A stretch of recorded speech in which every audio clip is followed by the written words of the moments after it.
하나님을 우리가 아버지라고 부르는 것에 대해서 함께 은혜를 나누고자 합니다. 여러분은 하늘의 사람입니까? 땅의 사람입니까? 무엇을 추구하고 살며 또 무엇으로 인하여서 기뻐하십니까? 여러분은 누구에게 관심을 가지며 누구를 사랑하고 살고 계십니까? 오늘 우리들은 땅에서 태어났습니다.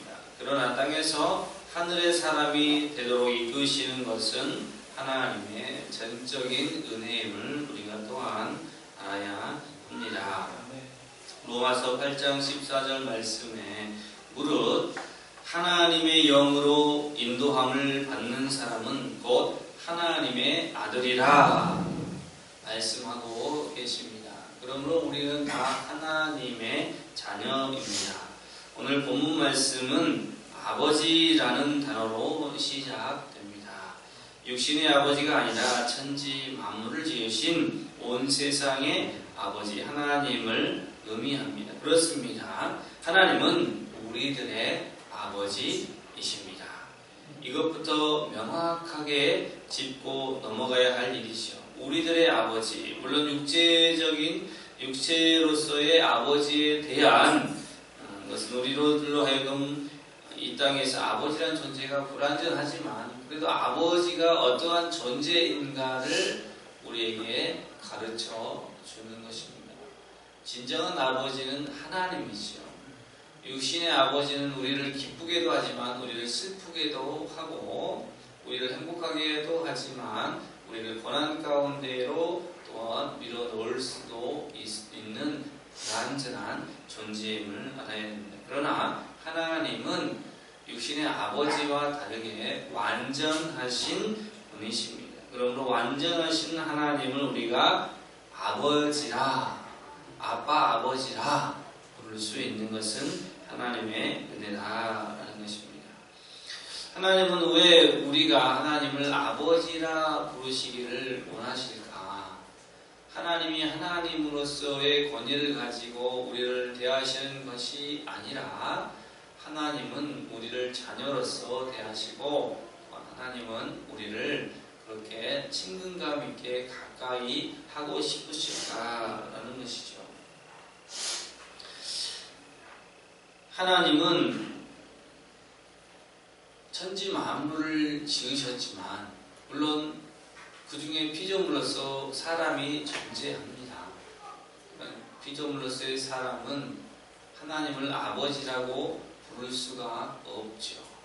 아버지라 부를 수 없고 하나님과 가까이 할 수도 없고 하나님 앞에 나아가는 것조차 우리가 할 수 없지만 하나님께서는 그럼에도 불구하고 여전히 우리에게 아버지로서 다가오고 계십니다. 어떤 유명한 목사님이 설교 시간에 그러한 얘기를 한 것을 들었습니다. 어느 날 집에 있는데 자녀들이 문을 열고 들어오는 것이죠. 불쑥불쑥 들어와서 냉장고에서 먹을 것을 꺼내 먹고 그리고 자기가 하고 싶은 대로 하는 것입니다. 그리고 자기 방에 들어가서 자기가 어떠한 존재인지 얘기도 하지 않은 채 그렇게 자유롭게 자신의 집에서 있더라는 것이죠. 그것을 새삼 깨닫게 되는 것입니다. 아, 내 자녀구나. 아, 나는 저들의 아버지구나, 어머니구나가 생각이 되지 않고 그냥 자연스럽게 얘는 내 아가야. 이 아가가 냉장고의 문을 열고 나에게 물어보지도 않은 채 무엇을 먹어도 나는 아무런 얘기하지 않는 것이다. 그것이 바로 아버지와 부모와 자녀 간의 자식 간의 관계라는 겁니다. 이 아버지의 역할에 대해서 그리고 자식에 대한 역할에 대해서 곰곰이 생각해 보았습니다. 아버지의 사랑. 여러분들도 한 사람의 아버지이고 어머니이고 또한 자식이지 않습니까? 그렇죠. 그런데 어떤 아버지가 너는 서울대에 가야만 내 자식이다 라고 하는 아버지가 있습니까? 있을 수 있어요. 왜냐하면 우리는 불안정하니까. 그러나 서울대 가든 못 가든 한번 연결된 부모 자식 간의 관계가 끊어질 수 있습니까? 끊어질 수 없지요. 그거는 뭐 호적을 파서 나가라 할지라도 이 피로 연결된 것은 끊어질 수가 없다는 것이죠. 그 뭐 종이 몇 장 적어가지고 사인한다고 해서 끊어질 사이가 아닙니다. 아니에요. 그래서 어떤 아버지가 자식이 그렇게 훌륭해야만 자식이고 그냥 비실비실하면 자식이 아니다 이렇게 몰아치는 것은 아무도 없다. 정상적인 부모라면 그렇지 않습니까? 그래서 큰 실수를 해도 내 자녀이기 때문에 감싸 주는 것이 부모 아니겠습니까? 그렇다면 하나님을 한번 생각해 볼 필요가 있습니다. 하나님은 우리의 아버지이신데 이 아버지가 너희가 이 땅에서 목적을 가지고 태어났는데 그 목적을 이루어야 될 거 아니냐. 네가 먹고 마시고 즐겁게 사는 것으로 인하여서 어찌 그 너가 내 아들이 될 수가 있느냐라고 말하시지 않는다. 오히려 우리가 하나님 안에서 먹고 마시며 즐겁게 지내며 행복하게 지내는 것이 하나님의 기쁘신 일이 아니겠는가. 하나님이 우리에게 원하시는 것은 우리가 공로를 쌓아서 하나님을 기쁘시게 하는 것이 아니라 하나님을 첫째로 사랑하고 둘째로는요 서로 사랑하며 지내는 것이 하나님이 우리에게 원하시는 바인 것입니다. 사랑하는 성도 여러분, 어떻게 해서 우리가 하나님을 아버지라고 부르게 되었습니까? 그것은 우리가 예수 그리스도를 믿음으로 말미암아 성령 하나님 안에서 거듭났기 때문에 우리가 하나님을 아버지라 부릅니다. 다시 말해서 이거는 born again, 다시 태어났다라는 것입니다. 우리가 육신으로 태어났을 때는 육신의 아버지를 아버지라고 부릅니다. 우리의 영은 성령으로 거듭나게 되었습니다. 그래서 우리의 영이 성령으로 거듭남을 통하여 하나님을 아버지라고 부를 수 있다라는 것입니다. 성령으로 하지 아니하고는 하나님을 아버지라고 부를 수 없습니다. 이 진리를 명확하게 여러분 기억하고 계셔야 합니다. 예수님은 어떻게 잉태되었습니까? 성령으로 잉태되어서 나신 그 예수님은 죄가 없으신 분이시다. 죄가 없는 분이 세상에 살면서 죄를 지을 수 있을까요? 없을까요? 그것은 간단하죠. 간단한 문제입니다. 누구나 다 그렇게 얘기하면 예수님은 죄가 없지요. 이렇게 결론을 냅니다. 오늘 말씀도 그러한 얘기를 하는 거죠. 우리가 과거에는 육신의 아버지에게서 육신의 어머니에게서 낳았기 때문에 죄의 자녀였고 죄에 속한 사람들이었습니다.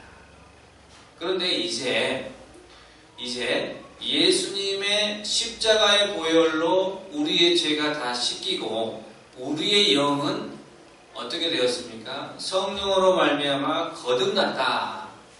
거듭났다라는 것은 무엇입니까? 내가 이제 육신이 아니라 이 영은 죄 속에서 난 것이 아니라 죄 없는 곳에서 나았다라는 겁니다. 우리가 과거에 했던 모든 죄를 회개함으로 그 죄가 다 도말되었습니다. 죄가 없어졌어요. 과거의 모든 죄와 미래에 했던 모든 죄가 다 없어졌단 말이에요. 그리고 성령으로 말미암아 우리가 거듭나와서 우리는 죄하고 상관이 있어요, 없어요? 죄하고 상관이 있어요, 없어요? 그렇게 얘기하면 또 여러분은 대답을 쉽게 하지 못합니다. 왜일까요? 자꾸 나를 정죄하기 때문에 그렇습니다. 나를 이 육신의 삶을 살면서 영의 삶을 살지 못하고 있기 때문에, 육신의 삶이 더 크기 때문에 영적으로 내가 거룩하다라는 것을 스스로 고백하지 못하는 것입니다. 영적으로 여러분은 성령으로 거듭났다면 이제는 여러분은 죄가 없다, 죄를 지을 수가 없다라고 오늘 말씀이 우리에게 그렇게 설명을 해주고 있습니다. 예수님은 성령으로 났고 죄가 없으시다. 우리도 우리의 영이 성령으로 거듭나서 죄가 없다라는 말이 똑같은 의미를 가지고 있습니다. 이것이야말로 복음입니다. 이것이야말로 우리가 하나님을 아버지라고 부를 수 있는 근거이지요. 이 복음의 진리를 깨닫게 되면 우리는 죄에서 자유롭게 되는 것입니다. 그렇습니다. 우리가 하나님을 자녀로, 하나님을 아버지라 부르고 하나님 안에서 자유롭게 살 수가 있습니다. 며칠 전에 우리 이두식 성도님이 강아지를 한 마리 주었습니다. 그 강아지는 어머니가 있어요, 없어요? 있잖아요. 자기 어머니가 있어요. 근데 우리 집으로 왔어요. 강아지가 새벽 기도에 딱 나오려면 제일 먼저 저를 절절절절 따라다닙니다. 그리고 화장실 가면 화장실 문에 다 앉아있고 어디 가나 따라다녀요. 나를 누구로 인식하는 겁니까? 그 본래의 어머니 대신해서 나를 어머니라고 생각하고 아버지라고 생각하는 거예요. 그런데 이 강아지가 와서 우리 집에 와서 밥을 굶었을까요? 밥을 먹었을까요? 그걸 한번 생각해 봅시다. 이치를 한번 생각해 봅시다. 밥을 잘 먹고 있을까요? 굶어 죽었을까요? 밥을 잘 먹었어요. 그래서 이 강아지를 딱 데리고 오면서 한 가지 느낀 점은, 야, 그렇구나. 우리가 육신에 속할 때는 육신의 아버지에게 있었는데 이 육신의 아버지를 품을 떠나서 우리가 이제 누구의 품에? 하나님의 품에, 하나님의 집에 거하게 되었으니 누구를 아버지라고 부른다? 하나님을 아버지라고 부르는데, 그러면 이 하나님 아버지가 우리를 책임지시지 않겠는가? 우리를 책임져 주십니다. 우리가 책임져 주십니다. 그것이야말로 정말 하나님이 우리에게 주시는 큰 은총입니다. 큰 은총. 이 강아지가 처음에 왔을 때 여기저기에 소변을 쌌고 똥을 놓은 집에다가 얼마나 불편한지 몰라요. 하지만 혼내지 않고 이렇게 잘 치워졌어요. 그리고 이 자기 화장실 만들어줬어요. 그랬더니 이 아이가 태어난 지 2달도 안 됐는데 가서 소변 싸고 가서 자기 배변을 싸고 하는 거예요. 그런 훈련을 하더라고요. 자기 스스로가. 그것을 보면서, 야, 강아지가 저렇게 하는데 사람들은 하나님 앞에 어떻게 할까? 내 자신이 하나님 앞에 보시기에 저렇게 하고 있을까? 라는 생각도 들더라는 얘기입니다. 우리는 하나님을 아버지라고 부르면서 그냥 때만 쓰고 있는 그런 모습은 아닌가. 그분의 마음에 맞게끔 내가 해야 될 일은 내가 해야 된다는 것입니다. 사랑이라는 것은 모든 것을 다 용납해 주면서 또 뭐가 필요합니까? 또 뭐가 필요할까요? 규칙이 필요합니다. 사랑에는 규칙이라는 게 있어요. 모든 것을 용납해 주는 것이 아니라 네가 나에게 지켜줘야 될 규칙이 있다는 겁니다. 우리가 하나님을 사랑하면서 하나님 앞에 모든 것을 다 용납해 주십시오가 아니라 하나님은 우리에게 무엇을 원하고 계십니까? 규칙인데 네가 나를 사랑해 주라. 다른 무엇보다도 나를 사랑해 주라. 두 번째는요. 그래, 그러면 네가 나를 사랑하는 것은 됐어. 그러면 너희가 내 이웃을 내 몸과 같이 사랑해라 라는 것을 가르쳐 주었습니다. 그러니까 사람을 사랑하는 겁니다. 내 옆에 있는 사람을 사랑하는 거예요. 내 자신만 사랑하는 것이 아니고 누구를 사랑하라고요? 내 옆에 있는 사람을 사랑해라 하는 것이죠. 그것이야말로 하나님이 우리에게 주신 규칙입니다. 규칙. 그것을 통하여서 우리가 하나님의 자녀이고 우리가 죄에서 자유롭고 세상에서 기쁘고 행복하고 우리가 하는 모든 것들 가운데 하나님이 복을 내려 주십니다. 그런데 오늘 말씀을 보면은 하나님의 자녀가 있고 또 누구의 자녀가 있다고 했습니까? 마귀의 자녀가 있다는 것을 우리가 기억해야 됩니다. 요한복음 8장 44절로 47절 말씀을 한번 보면은요, 어떠한 말씀이 있는가 하면, 너희는 너희 아비 마귀에게 났으니, 요한복음 8장 44절이죠. 너희 아버지의 욕심대로 너희도 행하고자 하느니라.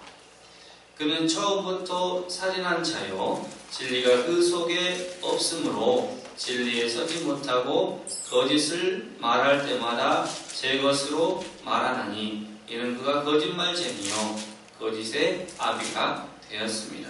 내가 진리를 말하므로 너희가 나를 믿지 아니하는도다.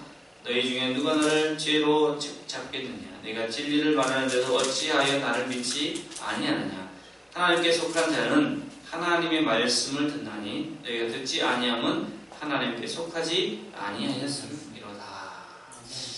여러분, 이 말씀이 오늘날도 그대로 되고 있는 것은 무엇이냐면요, 이 사단, 이단, 사이비, 이 사람들은 거짓말을 잘할까요? 못할까요? 거짓말을 잘합니다. 그러니까 그들의 아비가 누구이기 때문에 오늘 보니까 마귀라는 것이요. 거짓말을 해도 자연스러운 거예요. 그 사람들은 양심의 거리낌이 있어요, 없어요? 없어요. 그러나 하나님의 자녀는 거짓말을 하면 마음에 거리낌이 있을까요, 없을까? 있어요. 있어. 그러니까 우리가 거짓말 해놓고 마음에 거리낌이 있으면 나는 누구의 자녀다? 하나님의 자녀고, 거짓말을 했는데도 거리낌이 없다. 그러면 얼굴 하나 안 변하고 거짓말한다. 그러면 나는 마귀의 자녀다 라는 것을 알아야 돼요. 특별히 우리가 로마서 1장 말씀에 보면은요, 이 마귀의 자녀들이 세상에 살 때에 어떠한 것들이 드러나는가 보면은요, 그 사람들에게서 나타나는 것은 불의, 추악, 탐욕, 악의, 시기, 살인, 분쟁, 사기, 악독이 가득함, 수근수근함, 비방하는 것, 하나님께서 미워하시는 자, 능욕하는 자, 교만한 자, 자랑하는 자, 악을 도모하는 자, 부모를 거역한 자, 우매한 자, 배역한 자, 무정한 자, 무자비한 자, 이러한 사람들이 마귀의 자녀들로서 그 삶 속에 나타나는 행동들입니다. 그러니까 이 마귀의 자녀들 사이에서 있어 보면은 시기와 질투와 분쟁과 사기와 굉장히 이러한 것들이 많이 발생합니다. 그러나 하나님의 자녀들 간에 거하면은 어떠한 현상이 납니까? 사랑, 서로를 위해주고 용서해주고 보듬어주고 기뻐해주고 슬퍼해주고 하는 사랑, 이 사랑이 가득하기 때문에 마음에 뭐가 옵니까? 평화가 찾아옵니다. 사랑하는 성도 여러분, 어떤 미국의 유명한 스타가, 팝스타, 한번 공연을 하면은 수만 명이 모여드는 그러한 팝스타예요. 팝스타가 어떤 목사님에게 그러한 간증을 해요. 너무 애롭습니다. 아니, 보세요. 그 수만 명, 수십만 명이 자기를 사랑해주고 열광해주고 하는데도 무대에 올라서 내려오는 것은 너무나 외롭다. 여러분, 우리에게 필요한 것은요, 사람들의 인기가 아니라는 것이죠. 세상의 돈이 아니라는 것이죠. 우리에게 필요한 것은 쉴만한 품, 아버지의 품이다. 제가 어릴 때 저희 윗동네는 잘 사는 동네예요. 새마을 운동해가지고 이제 시골 가면은 윗동네는 좀 깔끔하게 집을 지어놔요. 밑에 동네는요 기와집, 초가집 이런 집들이에요. 그래도 다행히도 우리 집은 기와집이죠. 그런데 학교를 끝나면은 항상 그 신식집에 딱 가요. 경기도 수세식이, 우리 집은 부세식이었는데 거기 친구 집에 가서 하루 종일 놀다가 와요. 놀다가 와. 그런데 마음은 편하지가 않더라고요. 마음이 편하지가 않아요. 집이 친구 집이라고 좋은 집에서 그때 저는 연필 깎기가 없어요. 칼로 이렇게 깎는데 그 집은 사우디아라비아에서 출장 갔다 왔기 이 연필 깎기도 있어. 돌리면 깎여요. 항상 그 집에 들려서 연필을 깎고 그 집에서 밥도 먹고 하는데도 마음은 편치가 않다는 거예요. 내가 가야 될 건 어딥니까? 내 부모의 집에 갔을 때에 마음이 편하더라는 얘기입니다. 두 다리 뻗고 잘 수가 있더라는 얘기입니다. 우리는 아버지 집에 가야 마음이 편하고 세상에 여러분 사람들과 지내면서 마음이 편한가요? 어디 가야 마음 편합니까? 집에 가야 편합니다. 여행을 가본 적이 있습니까? 여행을 가다 보면은 좋은 거 보면 좋은 거 먹고 있는데 마음은 편한가요? 집에 와야 마음이 편하더라는 얘기죠. 이제 여러분의 영원한 고향인 하나님의 품으로 돌아오셔서 마음이 편안하시고 행복하시기를 바랍니다. 아멘. 우리의 아버지는 마귀가 아니라 하나님이십니다. 하나님은 여러분이 사랑 안에 거하며 형제들 간에 사랑하며 이 땅에서 잘 되기를 원하십니다. 어떠한 의무나 어떠한 뭔가 목적을 이루기 위해서 발버둥 칠 필요 없습니다. 그것을 못했다고 해서 우리를 내치시는 분이 하나님이 아니시라.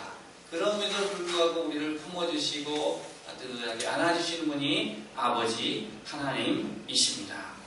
그러므로 그 아버지 되신 하나님을 우리가 믿고 따라가야 되는 줄로 믿습니다.